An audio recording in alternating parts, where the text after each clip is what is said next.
three. Oh, Alfie is here as well. So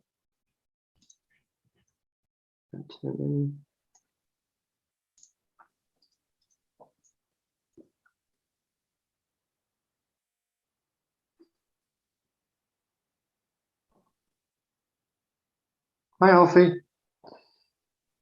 Hi, Alfie. Oh, everyone's here. Okay. Hi. Okay.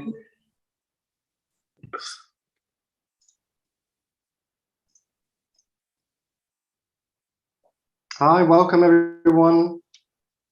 We will get started in about 5 minutes.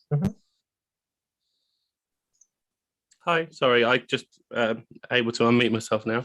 Hi, guys. Hi.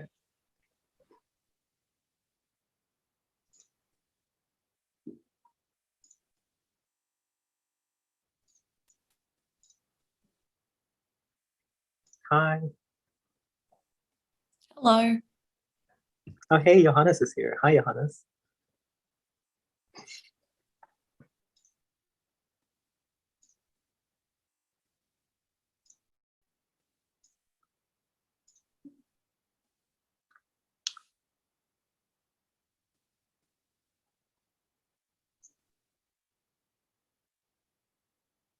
Okay, and we are live on YouTube right now.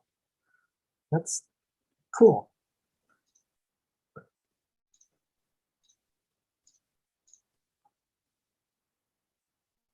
Yeah, so we can also we are also live streaming on YouTube if anyone prefers YouTube to Zoom.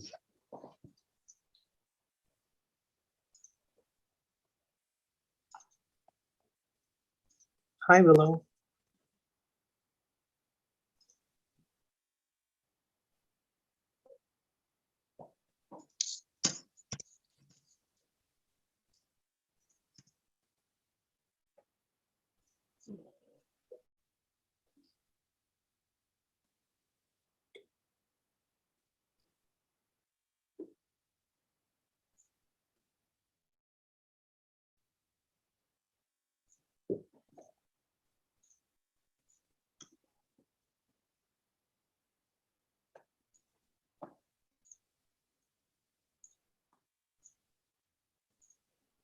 Just wait a few more minutes before we start. Thanks for joining, everyone. Thanks for being on time.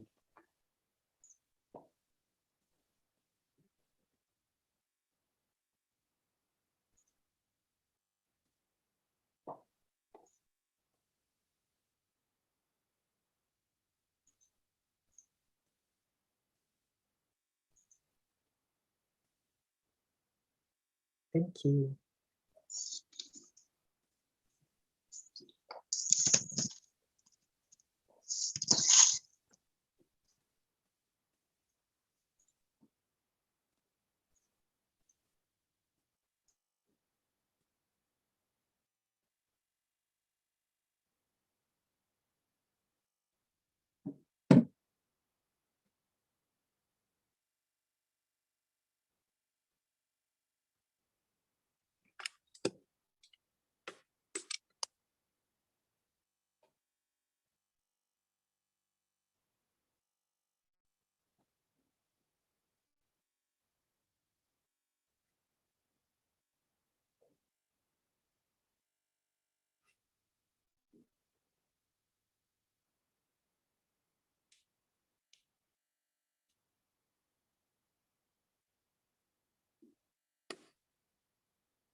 I think we can just start. Okay, yeah, absolutely. Thank you for joining us. If you are still joining, and we'll admit as we kind of go along. Welcome to this book launch for Event Horizon, our book that's also published today with Zero Books. We'll start, we'll hand over to Phoebe Matthews from Zero Books, who will say a few words and then we'll continue. Yeah. Hi, everyone. Thank you so much for joining us today. I'm Phoebe Matthews from Zero Books, and I'm excited to welcome you to the official launch of Event Horizon. It's great to be part of such an international event with speakers from all around the world and in different time zones. I appreciate everybody making it here with us today on time. So firstly, I would like to congratulate Bonnie and Jacob. As some of you may know from your own experience, the process of bringing a book to completion and having it published is no small feat and is a significant achievement on their part. I've only been working as the Zero Books publicist for a few months now, but already Bonnie and Jacob have stood out as the kind of authors Zero Books are proud to have on the imprint.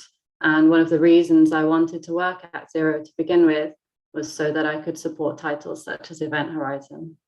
So I'll now hand over to the authors so that they can discuss the themes of their book with you and their guest panel. Thank you very much. Thank you, Phoebe.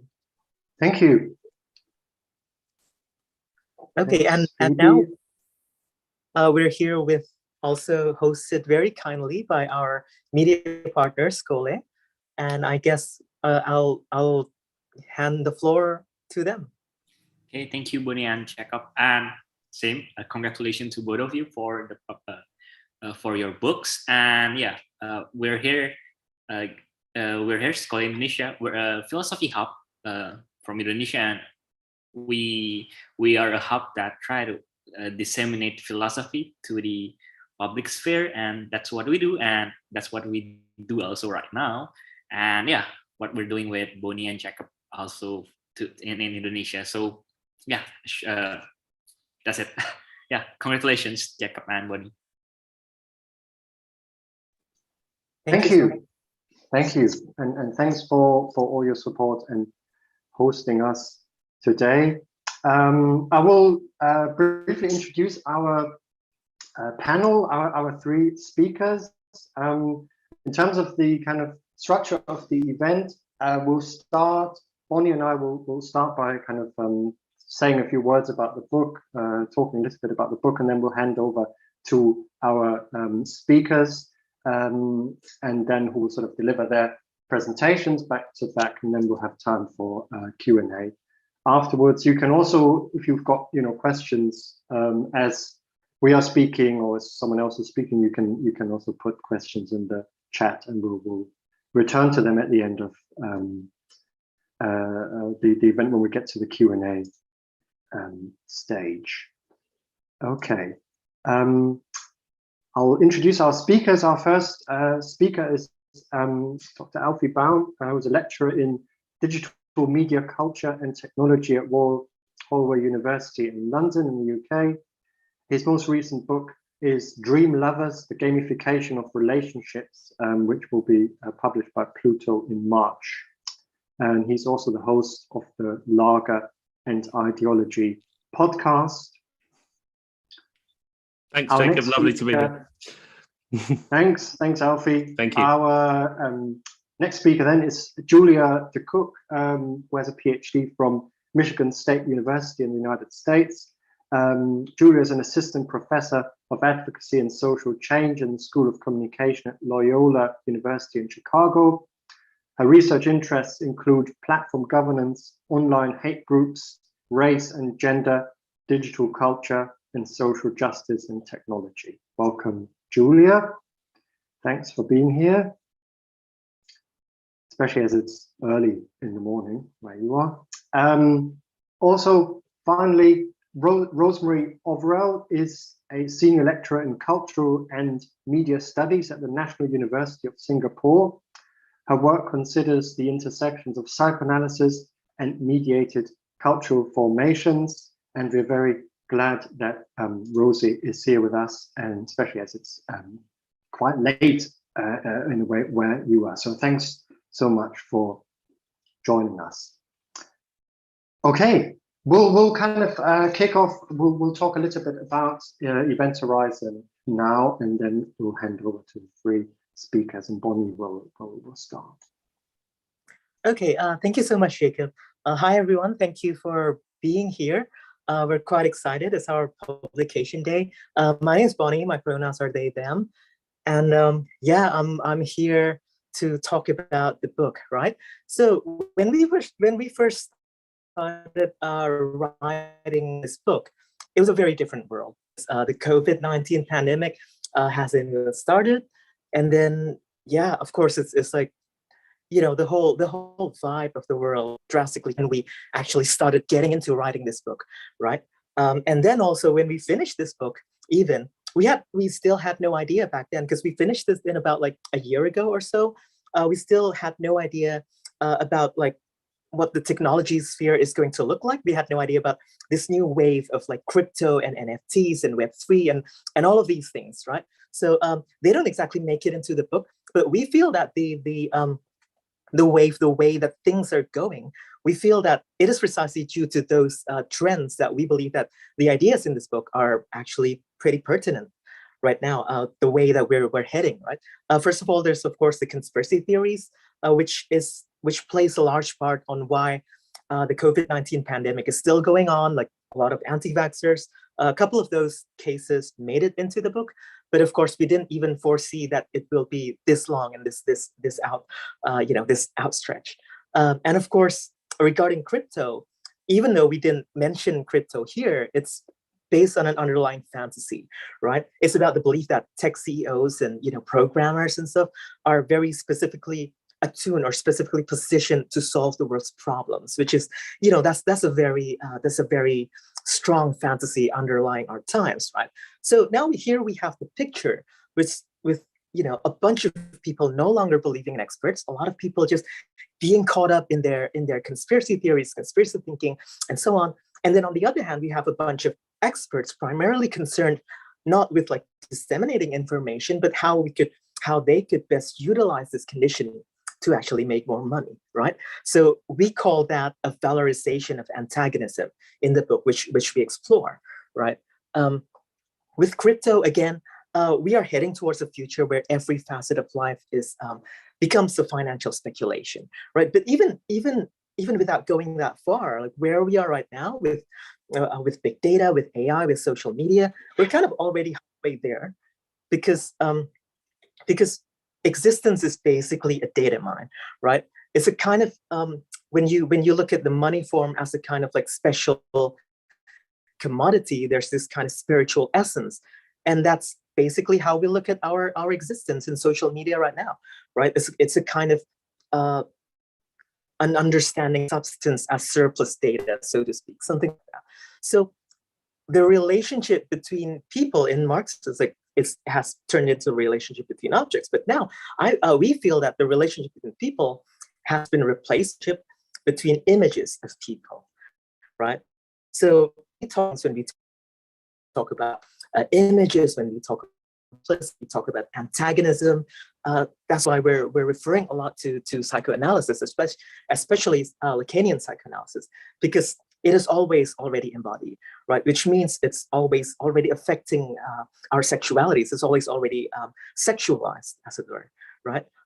It's very also personally affecting me, because when I started writing this book, I didn't even realize that I didn't even know what my own gender identity was, right? So as I was writing this book, as I was finishing it up, I was also at the same time coming to terms with my own like trans identity. But it's really fascinating how to observe my own experiences with what Jacob's been researching even before this book, right? About misogyny, about these kinds of hatred towards the other, because I feel it right now, like very strongly, in terms of transphobia, in terms of like the backlash against trans people and all of that, right? So in a way, I would like to position this book as a call to analyze our relationship with this new form of jouissance, with these new forms of enjoyment that we are encountering. Because we believe that the reason why we're writing this book is because we feel that the rise of these new technologies and the evolution of where they're heading is really giving birth to these new forms of jouissance, these new things, these new ways of relating to, again, not to people directly, but to images of people. And the underlying belief about tech CEOs becoming gods, even if we're skeptical about that, we're still kind of participating in it and like giving away our data, because that's just we don't really see other possibilities to that. And even if we protest online, we kind of feel that, I'm going to protest this, but I'm going to do it so I get more likes, so I get more retweets, which is, again, going into this loop, this cycle, right? So yeah, that's basically the motivation of writing this book, and why we feel that this book is actually still pretty relevant, although we are entering the themes over here further and hearing the thoughts of all of you here. But yeah, okay, Jacob, you want to go next?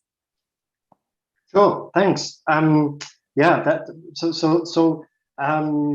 were some of sort of our motivations in writing that book, and we also we are both kind of quite interested in psychoanalysis and Lacanian psychoanalysis as well, and we really wanted to analyze the kind of current psychodynamics and also the kind of structural dynamics of big tech and online platforms and other kind of phenomena through this prism of Lacanian psychoanalysis, where, as Bonnie also said, where sexuality is kind of seen as a particular contradiction that is both foundational for subjectivity and for the social as well, and those are always sort of massively interwoven, and we also kind of introduce those ideas in the book. So even if there might be some of you here who are not kind of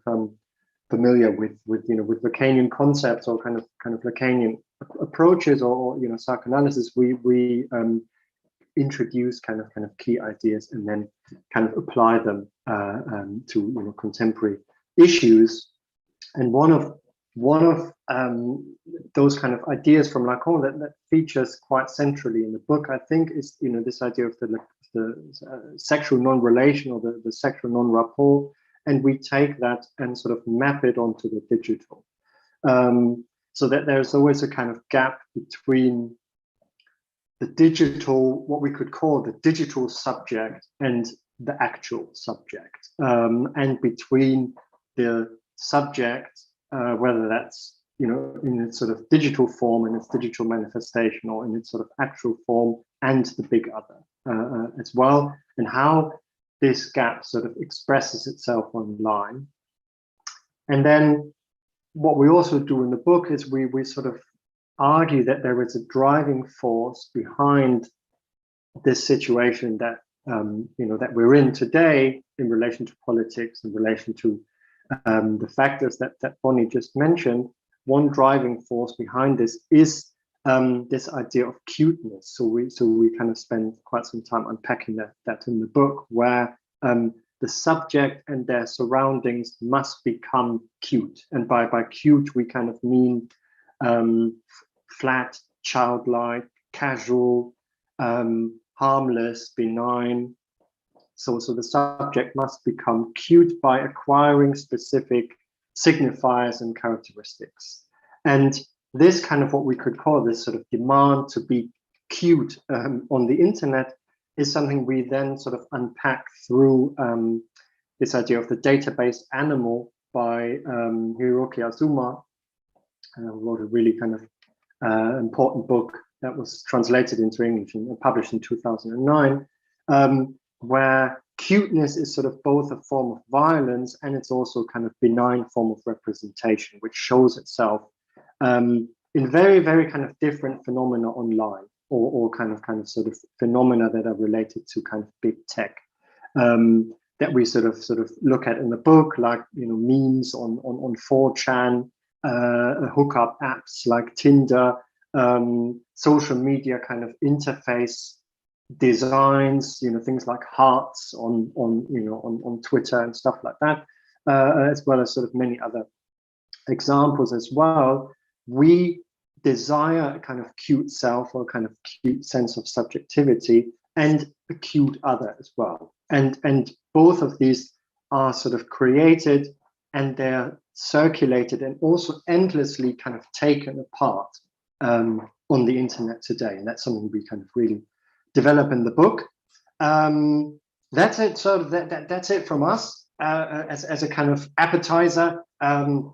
We hope you'll enjoy reading the book. As we said, it's published today, and we hope you'll buy a copy. And now we'll hand over to our three speakers, and we'll start with Alfie. Thank you. Hi, Bonnie and Jacob. Congratulations just first on an amazing book. And yeah, I guess I was lucky to read it, like, I don't know when it was, a year ago, but reading again in the hard copy, it is just an amazing achievement. And I think it's like you were saying, I mean, I think it's absolutely brilliant as a way of introducing people to Lacanian theory, but also as a way of showing how relevant and important Lacanian theory can be in understanding digital politics and politics of desire. I was just going to pick on one small part of the book, which was my favorite, since we've just a brief moment to talk, and say why I found it so important and interesting. And that's the sort of capitalism conspiracy Lacanian math themes that you guys have come up with. And to give this context, I mean, to me, the most important thing about this political moment is to understand the question of desire and politics. I think that, we are in the middle, or in a moment that, Jean-Francois Lyotard called a desire evolution, and the way in which we desire is changing. And as you guys point out in the book, it's often in the service of capitalism.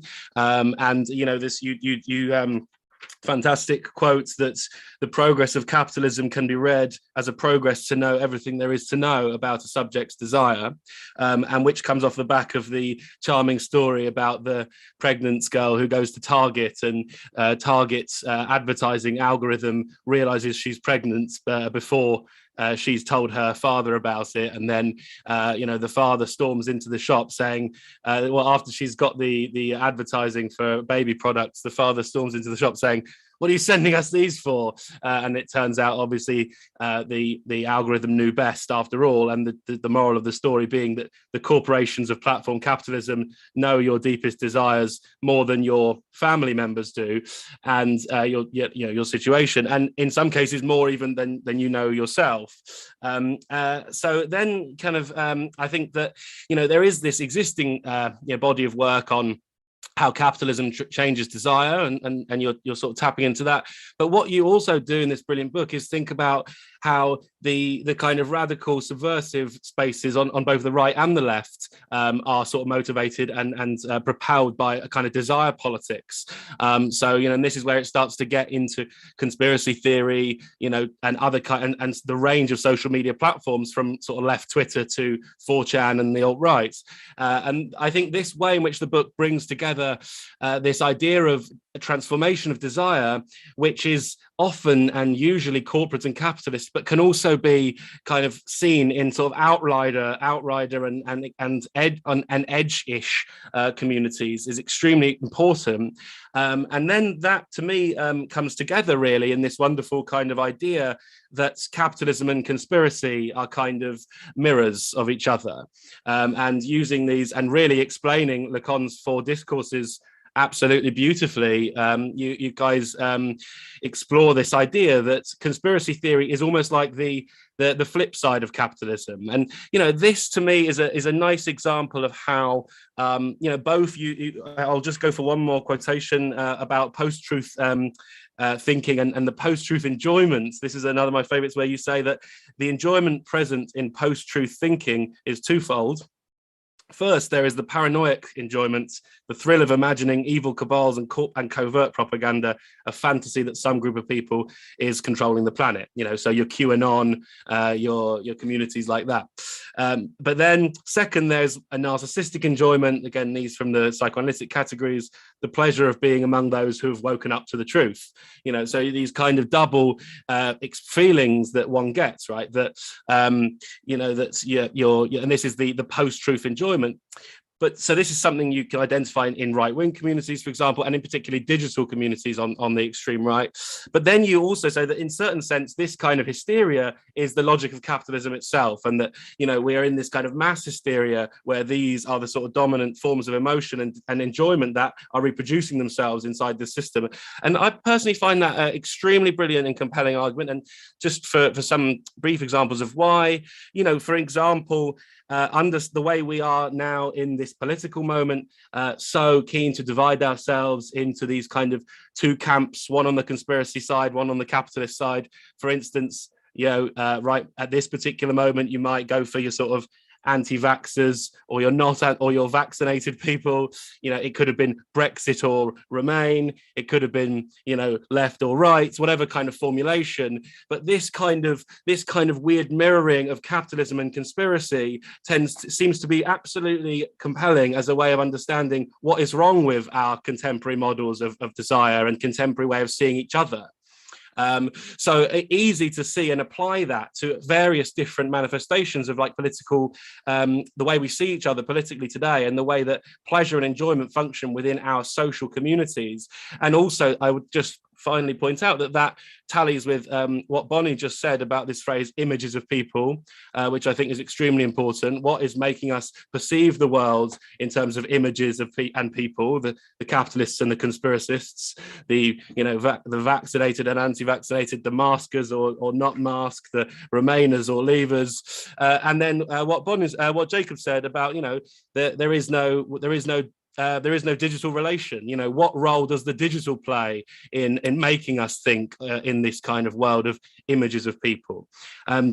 So for me, this kind of small example, which I just took from literally 3 pages of your fantastic book, just is a good example of showing one of the many kind of concepts and ideas that you come up with here, which really rings true and helps to understand a kind of messy and horrible political situation that we're in, and a kind of realm of sort of hatred and antagonism that seems to kind of embody our contemporary moment and prevent us having kind of solidarity and community.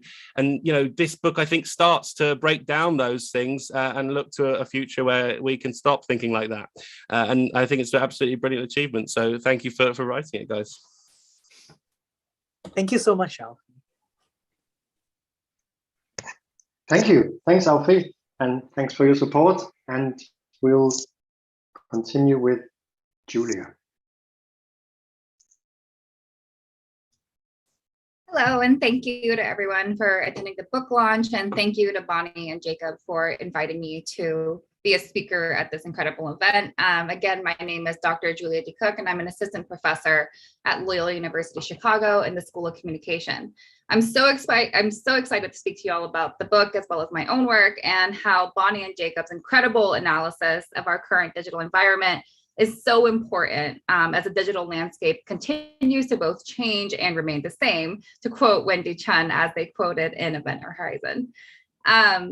Alfie did an incredible job of kind of like talking about the arguments and stuff like that. So it's going to feel a little bit hard to follow that up. But to give some context about myself and why a communication professor is being asked to speak at this event, my work is concerned with how online hate groups use web infrastructure and navigate its constraints. And so this results in not just the production of knowledge, but the sustainability and persistence of it. And so I've previously written an article on how the Incel Wiki as an archive could be understood through the lens of Lacanian castration, as well as work examining how communities on places like Reddit respond to changing moderation practices and censorship. In addition to these lines of research, I've also argued in another paper about how trolling itself is a political aesthetic, like in the tradition of Walter Benjamin, and how the far right harnesses trolling, not just as a meta practice, but one that is rife with in-group imagery, speech acts, and action that in and of itself has its own political and cultural goals. And so Event Horizon, however, takes all of these kinds of ideas and extends it even further and brings in examples and perspectives from Lacan to Zizek to Byung-Chul Han to Hiroki Azuma and Mari Matsuda to make sense of our digital milieu. And I'd like to add an additional example that came to mind as I was reading this. Like Bonnie was saying, obviously they're constrained by the fact that this book has to be sent off to publishers. And so this event happened really recently. And I want to share it with everyone in the event in an attempt to highlight why this text is so useful for us in understanding the netizen, online hate, and the toxic technocultures that make up most of the web. So the example that I want to kind of share with everyone, so in the past couple of weeks, Korean reality TV star and influencer Song Ji-ah has been, for lack of a better word, canceled. after eagle-eyed netizens pointed out that the clothing she was wearing on the hit Netflix show Singles Inferno were knockoff Chanel and other designer brands. Korean fans then started on this kind of like, they went to war with her. It was crazy. They started exposing Song and began digging even deeper into her YouTube videos and Instagram posts to find evidence of her faking her wealth. But it wasn't just about the designer clothing. Rather, Korean netizens were outraged about the fact that Song had never corrected or refuted the belief that she was from a wealthy family. These netizens even went so far to try to find out whether or not she rented or owned her apartment where other Korean celebrities are known to live. And when it was discovered that she did not own her home, it added fuel to their fire. As a result of this, Song has been edited out of television appearances, has had to remove all of her social media content, thus losing her source of revenue, and has issued both written and video apologies for her irresponsibleness and for deceiving her fans. But the Korean internet is now split, with some netizens lamenting the fact that Song had so many admirers only because she was rich, and how rotten to the core Korean cultural and social norms had become. But Event Horizon helps us to make sense of the fans' attraction and then repulsion and rejection of Song. And so acting as judge, jury, and executioner, the entire debacle has highlighted the growing influence of the influencer industry that has started to spring up in Korea, similar to and taking cues from the idol industry written about in depth in the book. So Song's life was one that was aspirational. Her looks, her beauty, her apartment, her clothes, and every minute detail of her life was one that people didn't want to necessarily work toward, but voyeuristically experience. It's a hard word to say this early in the morning. Others have noted that if Song had not come from wealth or been told to give off the appearance that she had been born with a golden spoon, as they say in Korean, she would not have had the following that she did. And so this experience of Songjia kind of highlights the double-edged fallacy of online fame. So many influencers in the United States, for instance, gain recognition and fame for their authenticity, but then are swiftly cast aside by their fans when they've accrued too much success and have become unrelatable. Although two very different responses from Korean and American fans, they exist on the same spectrum and within the same unconscious Lacanian demands and desires that Event Horizon explores. And so this expulsion of the other, as Kyung-Chul Han and others have recognized, is a fundamental part of the online experience. Songjia, however, was rejected when it was revealed that she was a commoner, a completely ordinary person, a mirror image of the fan who so adoringly consumed her content. In some way, the rejection of Songjia is the fans' rejection of their own self. And so on the inverse, however, American fans reject celebrities who become too famous, who become too other and unlike them. And unsurprisingly, however, this problem seems to affect women, influencers and celebrities more than men. And so if anything, I feel that these examples highlight the complex nature of expulsion and desire and how these affects traverse across borders, forums, and platforms. And it's worth noting, however, that many of these American influencers are wealthy, white, and privileged, even before amassing fame. And many Black, Indigenous, people of color content creators note that while white content creators do the bare minimum and attain fame, while BIPOC creators have their content stolen from them. And so this turns us back to the issue of cyberbullying, of trolling, of the worst parts of the online experience. So Daisuk Suda commented on these kinds of activities of Japanese netizens, noting how the trolling experience as a form of fun, a form of play, a matsuri or festival of depravity.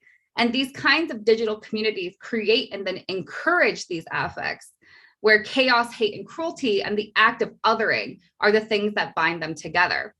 This is what results in live streaming violent attacks, calls for violence, and the increasing fragmentation and polarization of the far right, and the growing growth of conspiracy theories and acceptance of them among populations that had not been predisposed to them before.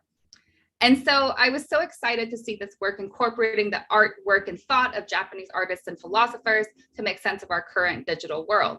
Similarly, I felt the inclusion of Han, a Korean-German philosopher, was an important addition to this text in introducing their concepts to a wider audience. And in The Expulsion of the Other, Han Byung-chul writes, neoliberalism results in insecure, fear-driven masses that can easily be co-opted by ethno-nationalistic forces. Here, the fear of one's own future turns into xenophobia. Fear for oneself is maintained not only as hatred of strangers, but also as self-hatred. The society of fear and the society of hatred are mutually dependent. And so the fear that the incel feels about never achieving romantic success, the hikikomori who withdraws from society, and the fear stoked by QAnon conspiracies are all interrelated. Alexander Rustow noted that a society governed entirely by the laws of the neoliberal market would become inhumane.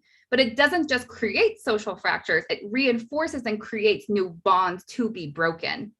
As we see in incel, otaku, and other communities, they are constantly bickering with one another, gatekeeping each other, and constantly redefining what constitutes valid membership within these communities.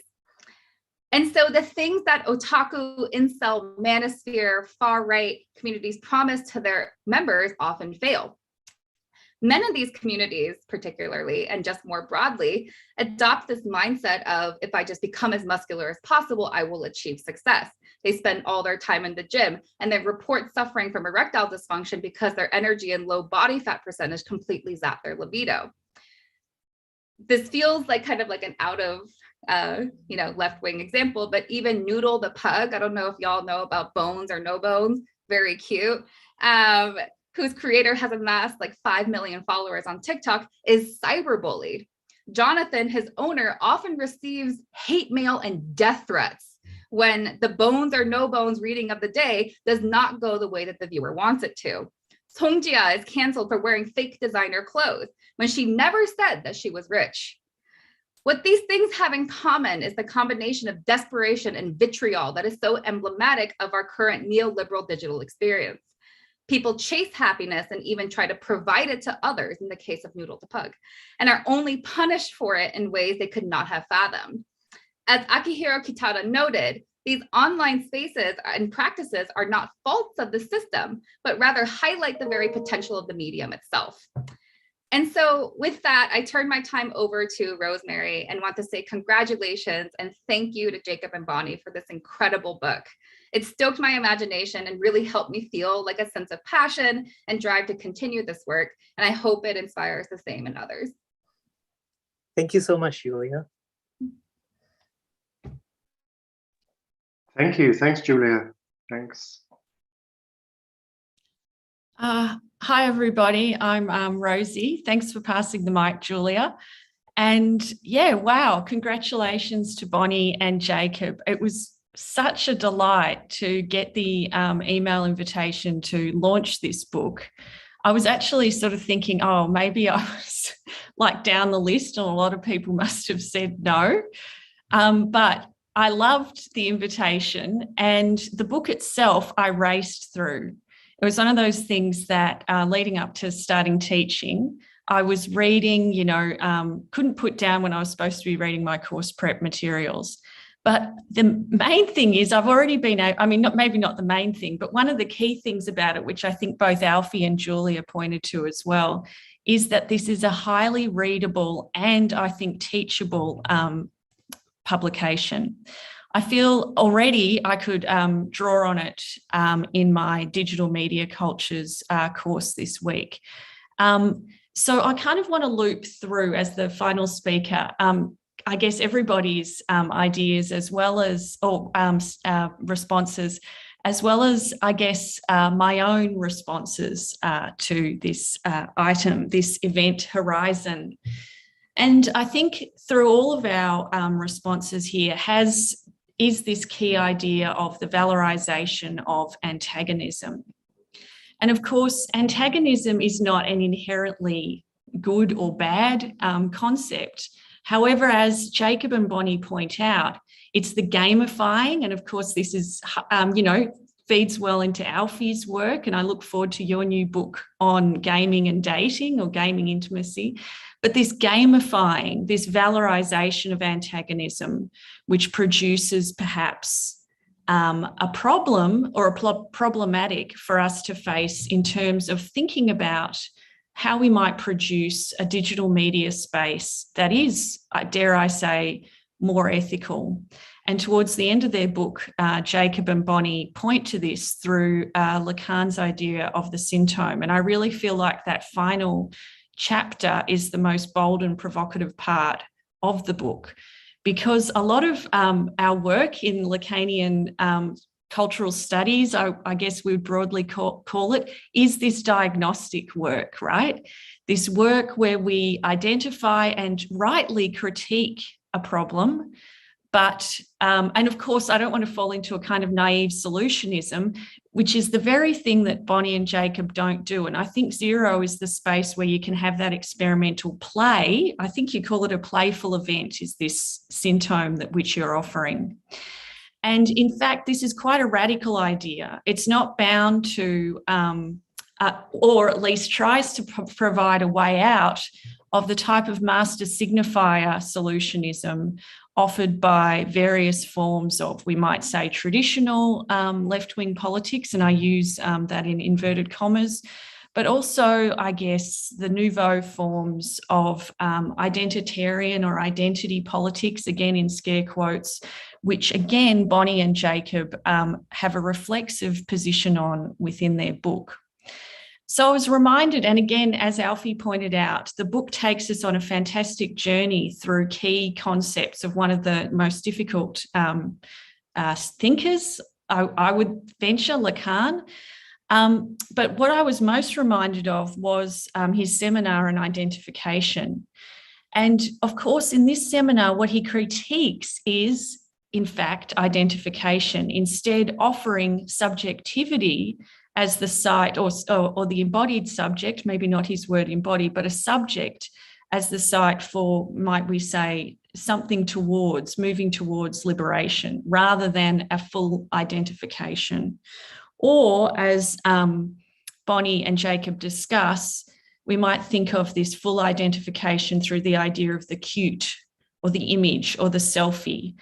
A resonant moment for me in the book was when Bonnie and Jacob riffed off the famous dream of Father, can't you see I am burning?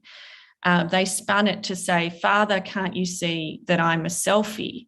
Which points to not only the selfie's function as a sort of site of transgression we might desire, but also the real risk that this sort of jouissance within the flattened, data-based image presents. Of course, Lacan's quote that, jouissance starts with a tickle and ends in, erupts into flames. And this, so banal, so innocuous circulation of something such as a selfie, you're really pointing to the risk of this falling into an over-identification or determination with the symbolic and the master. And the potential of that, of course, as Lacan talks about in his Four Discourses seminar, of this turning into a form of authoritarian, or as Julia pointed out, a kind of new types of nationalist or racist even politics. So with this, I guess, sense of the subject coming to the fore, I also want to loop into part of what you were saying around the context of the book, that it was written largely before the plague and before the ascent of NFTs and crypto in the sort of popular imagination. And I agree with you on that point, that this book is actually great for teaching these sort of cultural forms too, because they fit that logic of the flattened, collapsed, over complete identification with a fantasized symbolic. But I want to return to the COVID context, which again has sort of threaded through both Alfie and Julia's responses as well. I mean, I'm thinking that the capitalist discourse, which you frame so well in the first part of the book, of course, is one without a cut, where the antagonism has no register. So we don't want to become over-identified with the symbolic, but we don't want to move into, I think you call the collective psychosis of the flattened loop, or, you know, the loop we see with without the cut of the capitalist discourse. And of course, the motor of this capitalist discourse is a sort of perversion, I mean that in a lay sense, of the university discourse of wanting to know all, right? And as Alfie pointed out, we see this logic not just within the capitalist discourse, but also perhaps within the conspiracy discourse. I'm reminded of, I was asked to reflect on an artwork by Simon Denny recently, and thinking about ideas of surveillance. And I was thinking about it in a post-COVID context, because we've had to again become sort of, as academics and critics, sort of this surveillance has become normalized in the sort of, you know, for want of a greater good. However, we see within the conspiracy realm, I've seen these posters saying, where is it? The more you know, KNOW, the more you know, as in no, refuse, exclamation mark. So that the knowledge that one gains in this sort of endless web space, where one can find, you know, the ivermectin or the Bill Gates, the 5G conspiracy, perhaps is turning from a valorization or a positive spin on this to one of negation, not negation, but of rejection without a sort of reactionary point of the saying no. But on the flip side of this, we also, of course, have the expert, the kind of vaunting of perhaps the university discourse of science as a kind of panacea and solution to these problems. I'm sort of babbling here. It's always a problem when I improvise and my notes are kind of all over the shop. But okay, to go back to this conspiracy capitalism, or capspiracy, I think somebody said in the chat, is something, again, which I feel like your book works against. It works against the simple flip logic. Again, I think Alfie and Julia, we're all on the same page here. We don't want to fall into the flipper logic, the not or the all, right? And what your work offers is rather, I guess, a fissure, a different way of approaching this, particularly in that final section, the offering of a new topology, a new symptom, and erotics of the event and play. And I guess to end, my last point is, I guess this flatness, perhaps we could say, or the sort of vaunting of the flat, the image, and the kind of fantasy that goes along with that, perhaps is foreseen in Lacan's, I said Foucault, talk about slips, Lacan's discussion of l'amour, the wall, which he plays on the homophone l'amour, right? And he talks about looking at the wall, right? And there's a fresco or something on the wall, but we fantasize a kind of depth to this fresco. Which he then says, we fantasize a similar depth to the sexual relation. But this, of course, is always impossible if we approach it through the wall, or the symbolic, only the symbolic. Rather, we have to make that turn into the fissure to face onto this, as I think it's written right at the end, to look and face into the event horizon, the real. This idea here where we, I'm trying to find it, this idea of, facing up to anguish or anxiety, facing onto the real rather than turning away. I mean, not becoming psychotic, but facing onto it, moving with it, responding to it rather than reacting to it, and facing the anguish, which is not only the sexual relation, what's in the image, but also within discourse and the social bond on which discourse builds. So apologies for the babbling, but I'll pass open to the Q&A. And again, many congratulations and felicitations to Jacob and Bonnie. Thank you so much, Rosie. Wow. Thank you so much also to Alfie and Julia. We were very happy to receive such a such a thorough and exciting review and overview and feedback, because it's just yeah, it's just, I mean, Jacob and I, we've been working on this for like a couple of years, and then it's mostly just us, right? And when it's actually being read by other people, they comment on it, it's great. Thank you. So yeah, I guess we'll leave the floor open to Q&As now.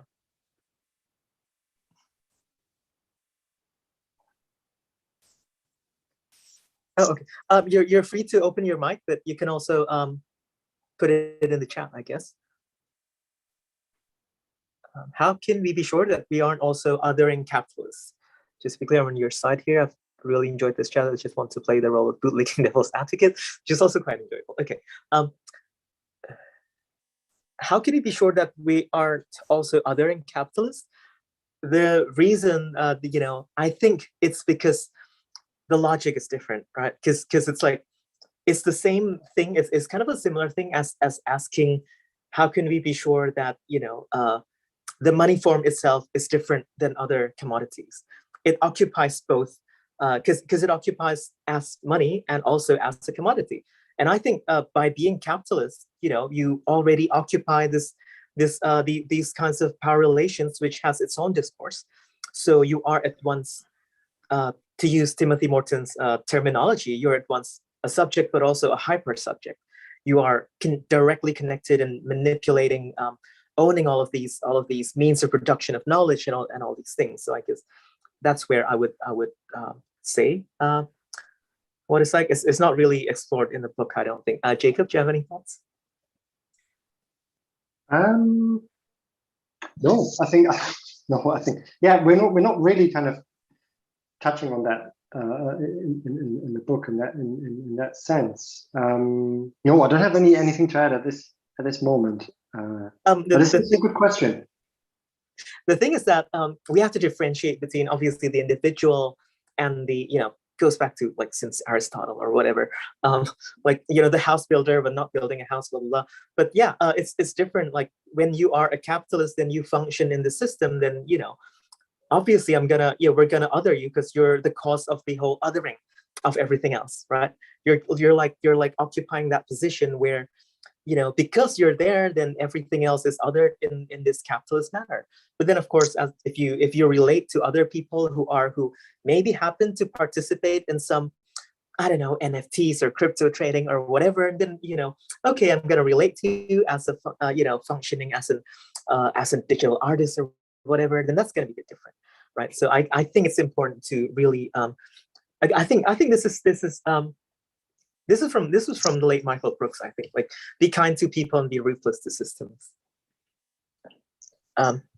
Yeah, and also to kind of think about, and I think this is something we can probably all agree on, how we are kind of complicit in these structures, right? Or how we kind of we talk about all these different examples in the book, social media and all the kind of toxicity and horrible things that are going on. But we are also on Twitter, and we are also, knowingly kind of reproducing those structures as well, with this sense of, maybe kind of distance or cynicism, or kind of sort of we think we are detached from them.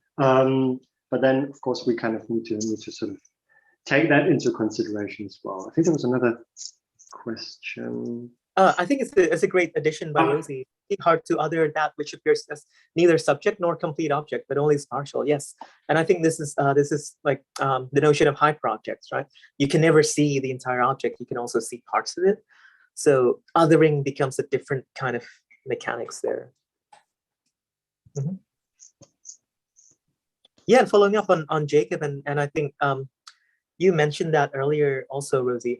The spinning on the dream of Father, can't you see that I'm a selfie? It basically means that what we are attempting to say there is essentially, you're just relating to my image, but there's this whole thing. Can you please see the thing behind the image? Not the truth as in the imaginary, but precisely the real, like the emptiness, the utter darkness behind the image itself, right? That's why we think that the burning dream kind of fits there. And yeah. also, yeah, and also the vulnerability behind that, right? So we are also often, kind of popular commentaries on, the selfie and, online culture is sort of, it's all become so narcissistic. It's just kind of, superficial, it's flat, it's cute, yes, but, there is a kind of vulnerability behind it, or there is this, desire for, recognition, this desire, for the other, or, to sort of be validated by the other, that's sort of at the heart of the selfie, for example, as we kind of argue. We actually kind of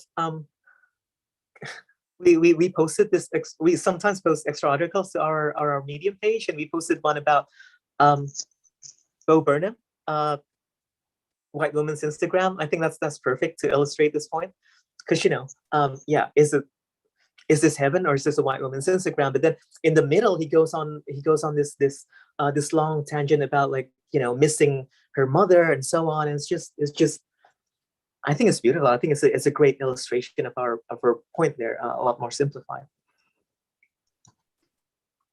Any other questions? Feel free to unmute yourselves or put them in the chat.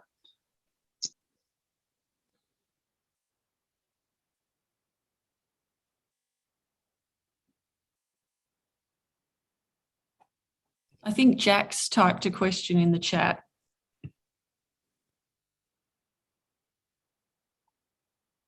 Okay, how do you feel about glitch feminism idea that the production of identity through social media allows us to live out our virtual possibilities that then can allow us to discover our true selves?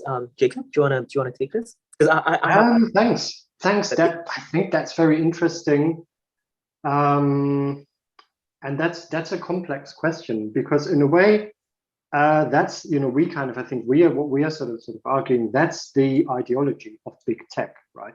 That's the kind of the promise, of social media and other hookup apps, other kind of examples, is that that's possible, through these technologies, through social media, for example, that can happen, and maybe that's also kind of a sort of fundamental desire that we have, that's being sort of tapped into, that's being exploited, but from this sort of Lacanian prism, of course, that's never possible, because that's a desire for kind of, or that's the promise of complete recognition, while that there is always misrecognition that's at the heart of subjectivity itself, and this then kind of leads to more exploitation, which at the same time, we don't want to completely dismiss technology or social media and so on. So not to, it's not to say that using Twitter or using Instagram or whatever can't lead to new kind of understandings of identity, maybe. So it's a bit of both, maybe.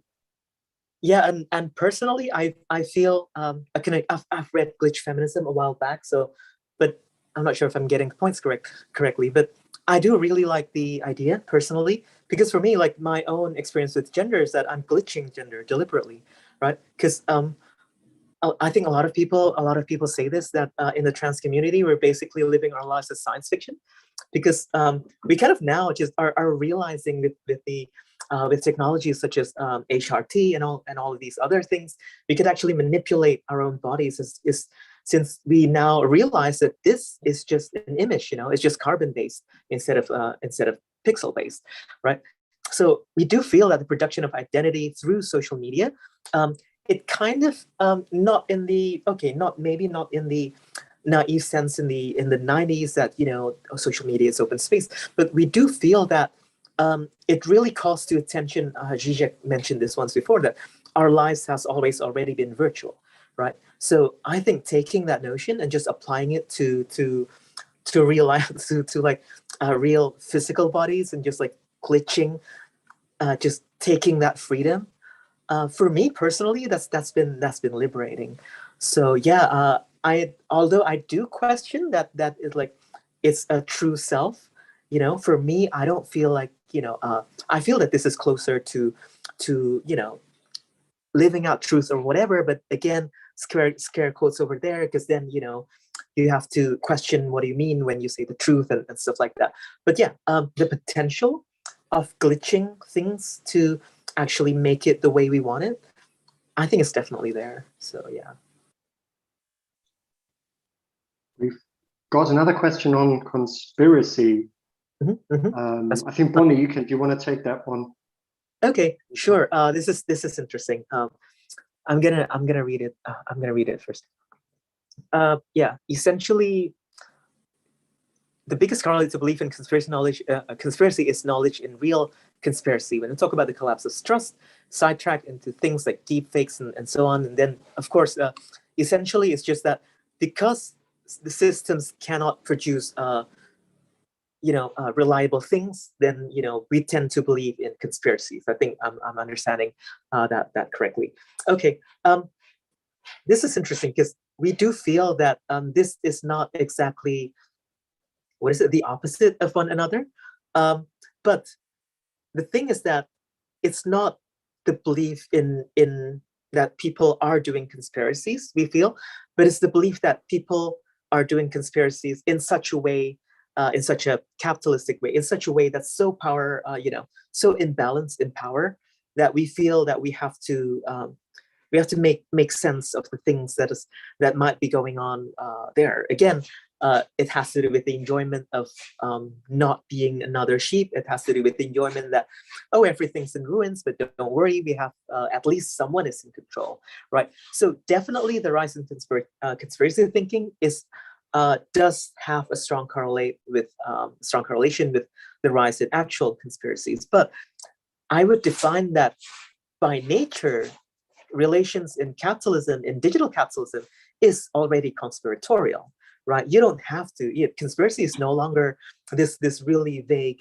big thing where, you know, shady government organizations are pulling the strings and so on. No, just make a startup and gather data, right? Then your behavior is going to change bit by bit. Then, you know, the things you do for likes and retweets, how you lash out to people, how you think you're so cool when you send out death threats, and then it's actually just the algorithm, right? I think those kinds of mechanics are what push people to really begin to dig into conspiracy thinking, because I do agree, we don't feel safe anymore with this technology around us. So yeah, I'm not sure if that answers your question. I think we're just gonna play on the conspiracy. Okay, yeah, thank you. Okay, Jacob, do you want to take that? Rosie had a question about the body. I think, Rosie, do you want to? Yeah, I don't want to hog the mic, but I think it could. Another thing that is here, but we need, in particular, you addressed in terms of the glitch feminism question, but I'm wondering also if you could comment more on bodies looping through, responding to Julia's response, particularly the mark. I mean, the bodies that bear the mark of non-whiteness. So I was just wondering what your thoughts on that, and perhaps riffing off Julia there too.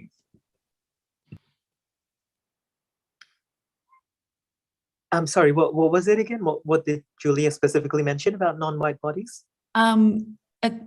Julia, you go. Would you maybe jump in? I don't want to speak for you, but. No, is it the comment about how, like, so for instance, like, you know, Black, Indigenous, like people of color creators, like have a much harder time like gaining like social media fame, and then they end up actually having their content stolen from them by white creators who then get all the fame and stuff for it. And I guess like maybe also expanding on these comments of the body, it's really interesting to see this like juxtaposition.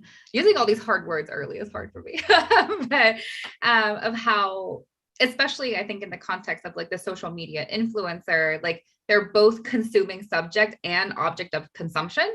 And I think that relationship is so interesting. And I think it relates to the idea of the selfie that y'all bring up in your book too. But I think like the impact that like being a racialized person has on like being perceived by others is so fascinating. And it relates to like Asian fishing and Black fishing and like all this other kind of stuff too. And I like, Rosemary, is that kind of the direction you were thinking? Yeah, I was thinking about how, I guess the dynamic between the flattening and the markedness of bodies. Yeah, and exactly what Julia was saying there. Yes.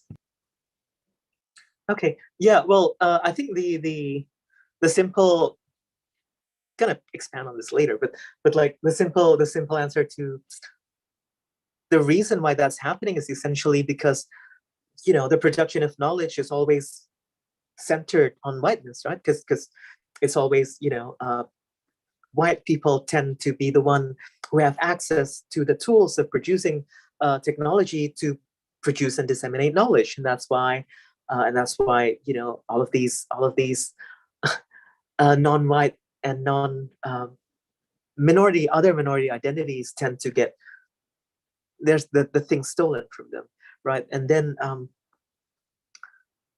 there was a couple more interesting points that I wanted to bring up. Jacob, you go first.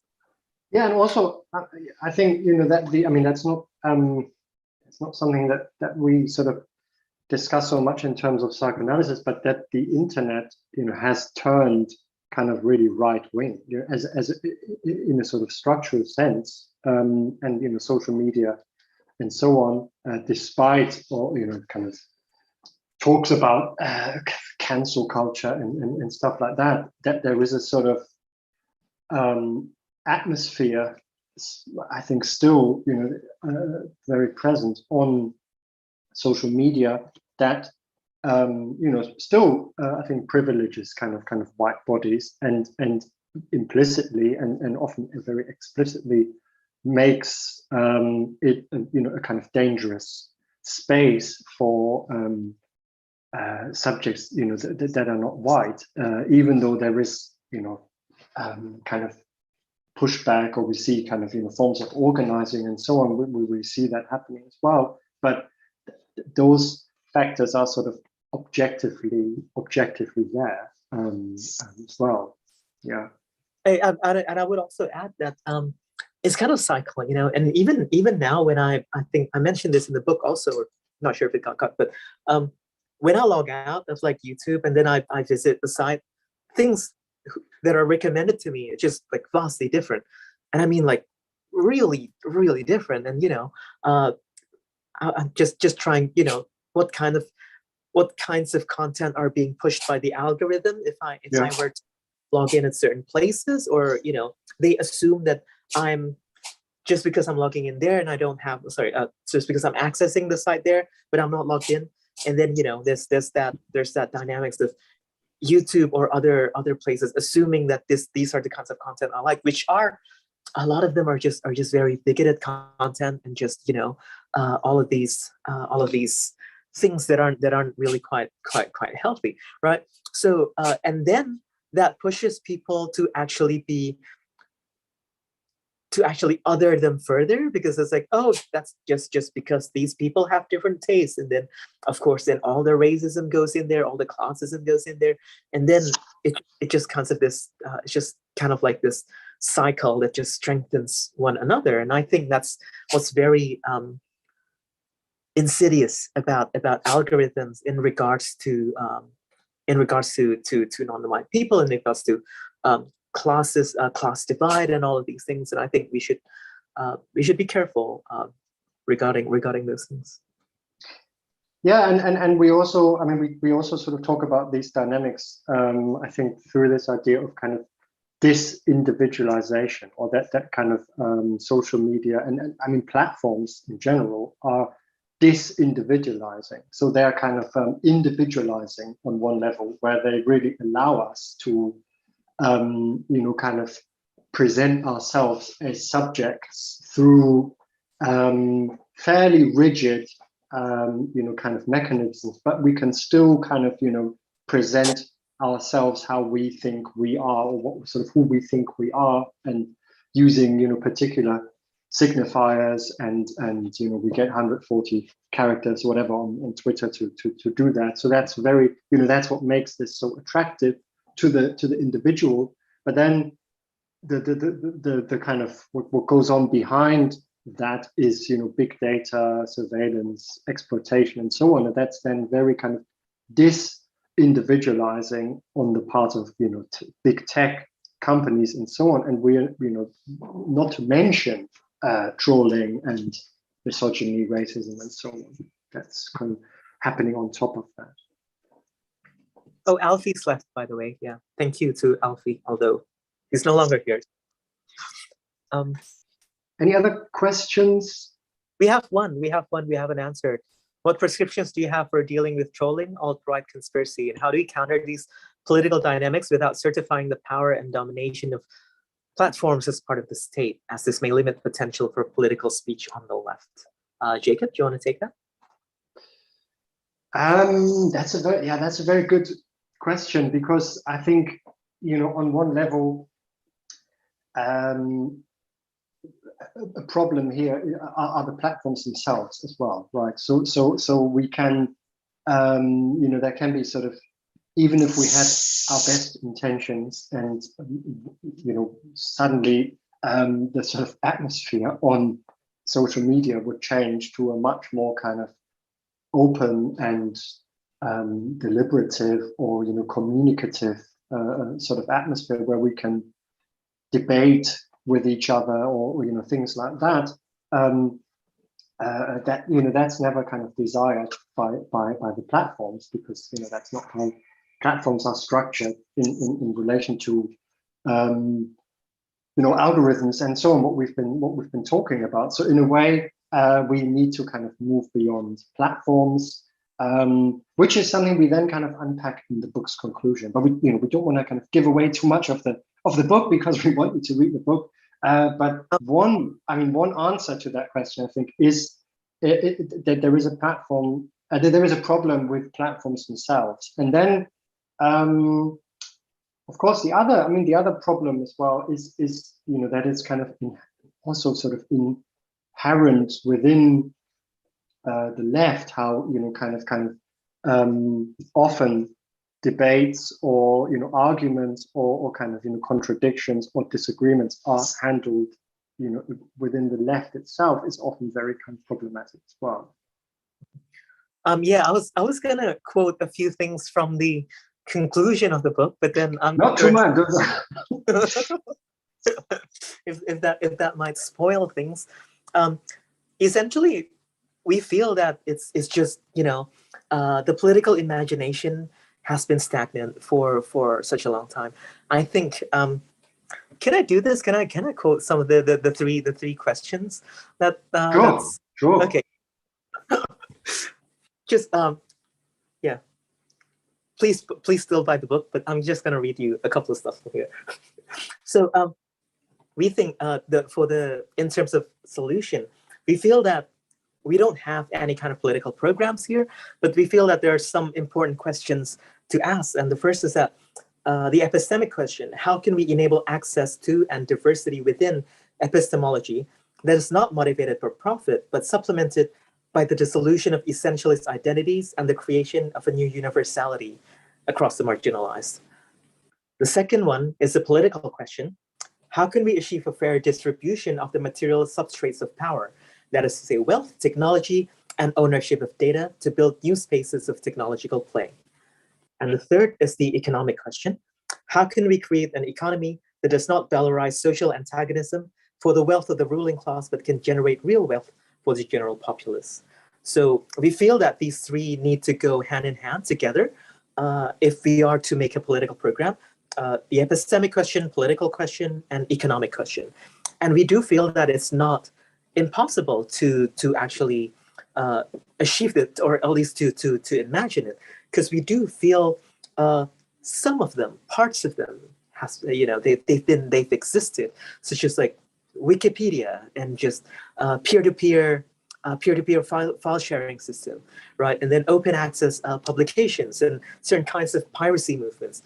They're there, but they're just sporadic and just they're not connected as a movement, and that's why we've been having so much trouble navigating these. But we do feel that once we grasp this new imagination, this new political, economic, and epistemological imaginary, and if we can really find a way to just connect the struggles together, we feel that things can be achieved. So yeah, one of the reviews of the book called it a radical dystopia and an equally radical utopia. And I suppose that's one of the reasons. Actually, Professor Alenka Zupančič mentioned that. So yeah, please buy the book.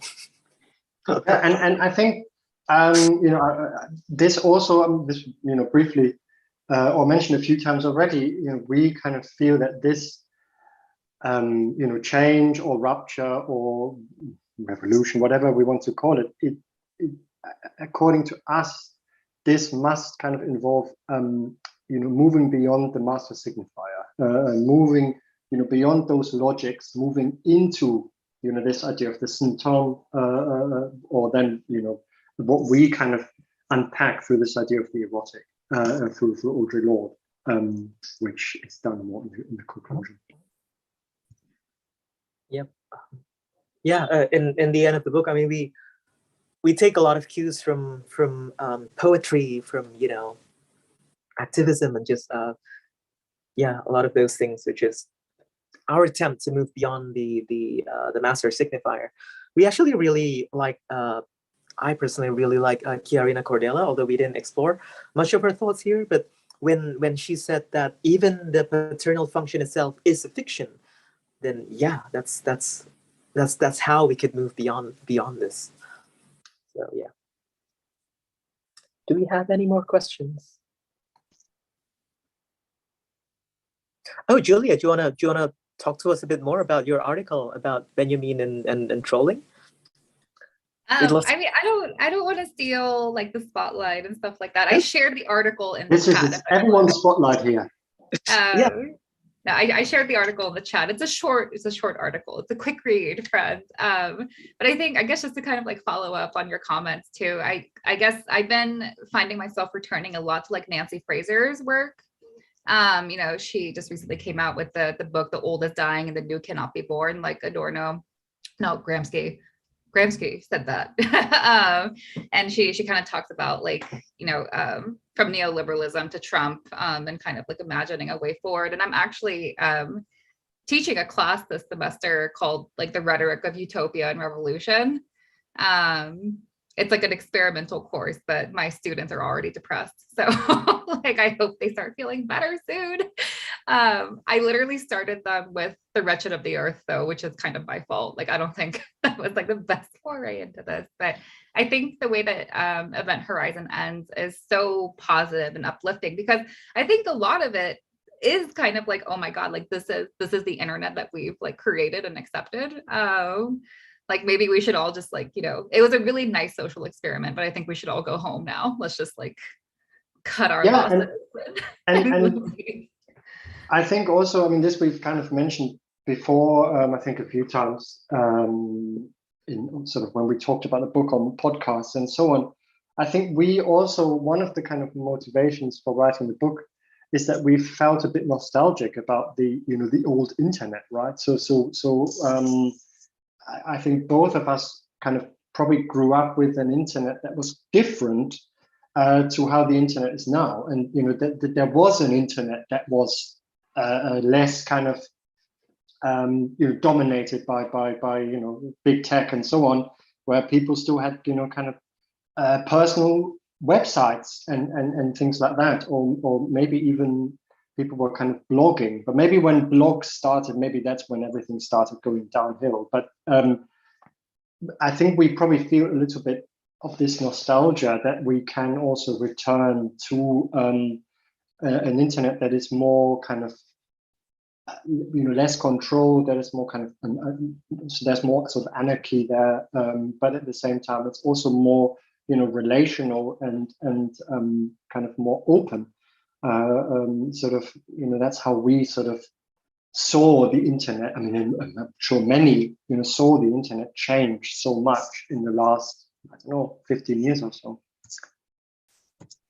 Yeah, the thing is that none of this has been, has been inevitable, right? It's just we just happen to flow along in this manner because of the decisions of a couple of people, and this is very contingent. We don't have to reject reject internet or network technology of any kind to regress or just be technophobic. That's really not at all what we want. We could still utilize technology fully in a way which is with a very vastly different distribution of how it's controlled, how power is being distributed. I think that should be where I think that kind of imagination is where we have to start. So yeah, I was reading a very early, I think it was an article that Sherry Turkle wrote in the 90s, and how she was like envisioning the internet as this playground of new identities, and just it was, I think, one of the first articles that calls for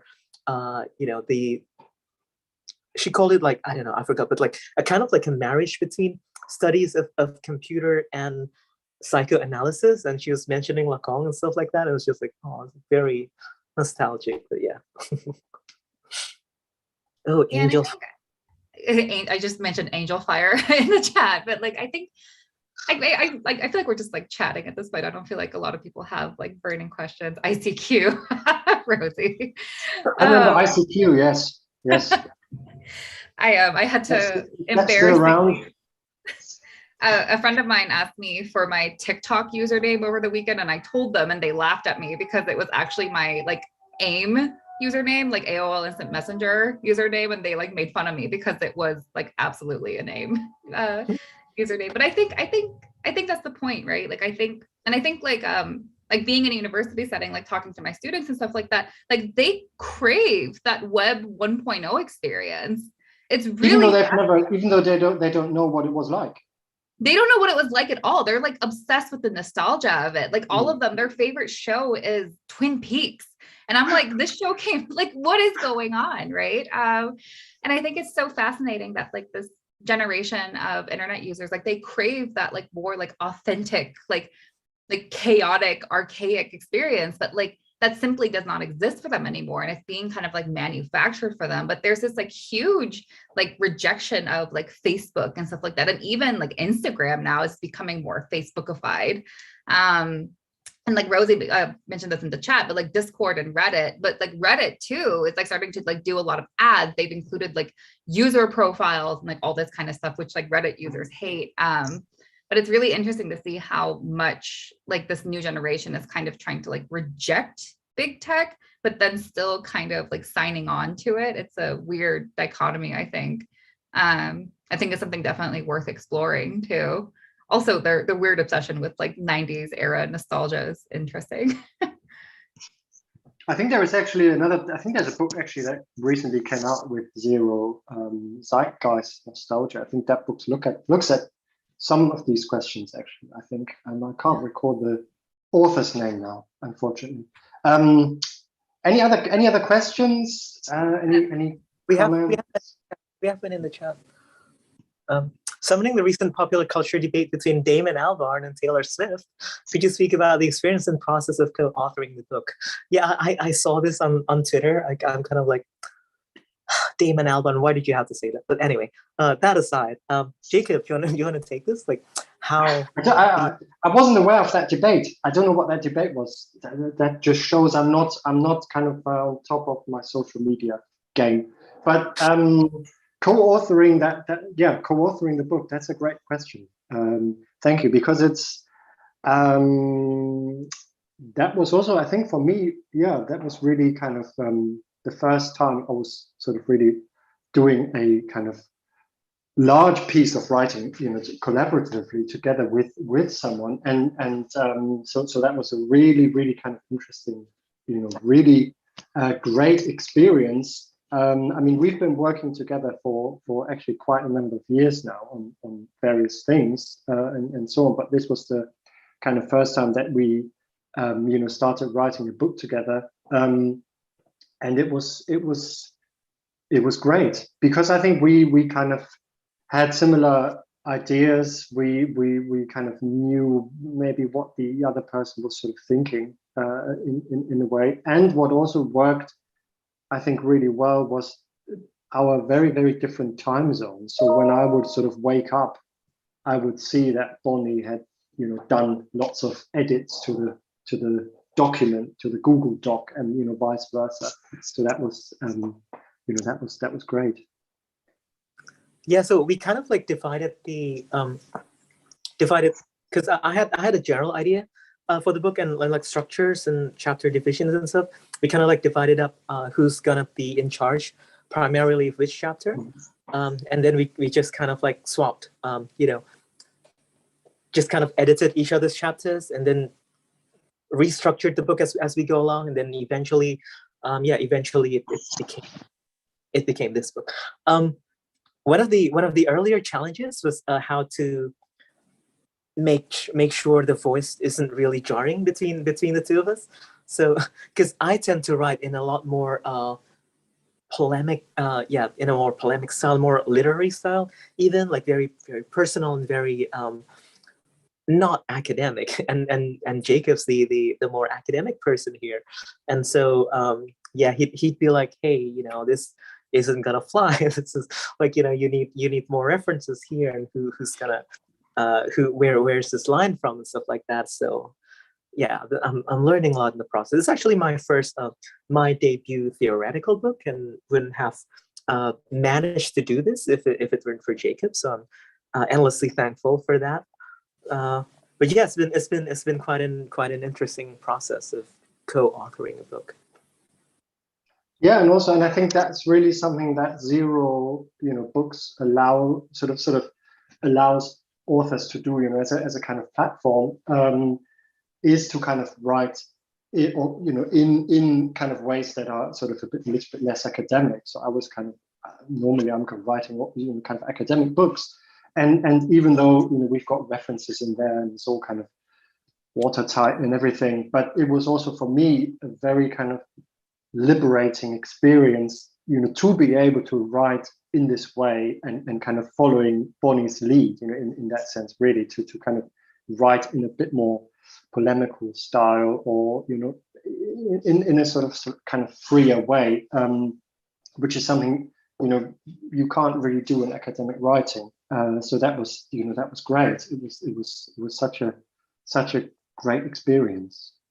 Mm-hmm. Okay, I think that's a great note to end on, if you don't have any more questions. So we've been going at this for almost 90 minutes. So thank you so much, everyone, for participating and asking the questions. Maybe a last some last thoughts before we wrap up from the panelists, and then from Phoebe and from Skole. Who's gonna go? I'll go.